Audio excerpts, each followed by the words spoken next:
Shughuli za uchimbaji wa kisima chenye urefu wa mita 100 zimeanza katika chuo hicho, hatua inayotarajiwa kumaliza kero ya muda mrefu ya upatikanaji wa huduma ya maji katika chuo hicho.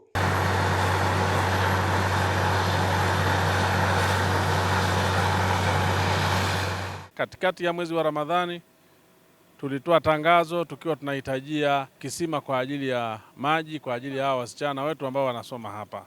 Alhamdulillah, kwa uwezo wa Allah, baada ya maombi hayo imefika mahala leo kuna muhisani ambaye amejitokeza na ameanza kuchimba kisima hapa. Wamemaliza kuchimba, wanaingiza mabomba ili kisima kianze kufanya kazi. Kwa kweli tunamshukuru Mwenyezi Mungu. Allah amjaze kila la kheri huyu aliyojitolea kisima hichi, amlipe pepo ya Firdausil Aala. Mwenyezi Mungu Subhanahu wa Ta'ala ambariki. Tunawashukuru wahisani kwa kutuletea maji, kwa sababu hapo nyuma tulilazimika kuvunja baadhi ya vipindi na kwenda kutafuta maji. Kwa hiyo tunawashukuru wahisani kwa kutuletea maji.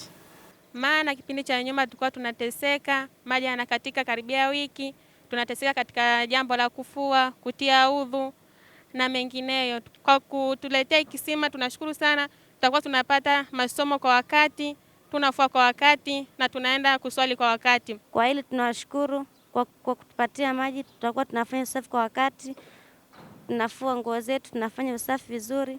Allah wajaze kila la kheri. Uongozi wa chuo hicho unaendelea kutoa wito kwa wadau na wahisani kuendelea kuwashika mkono katika kuboresha miundombinu ya kujifunza, ikiwemo kukamilisha ujenzi wa bweni pamoja na vyumba vya madarasa. Lakini bado tuna changamoto ambazo tumezisema za madarasa na kuwezeka bweni ambalo linahitajia zaidi ya milioni kama 15 kununua mbao, kuweka bati, kufanya finishing, kununua viti. Haya yote bado tunawaomba. Kutoka Singida, Ramadhan Idilimu.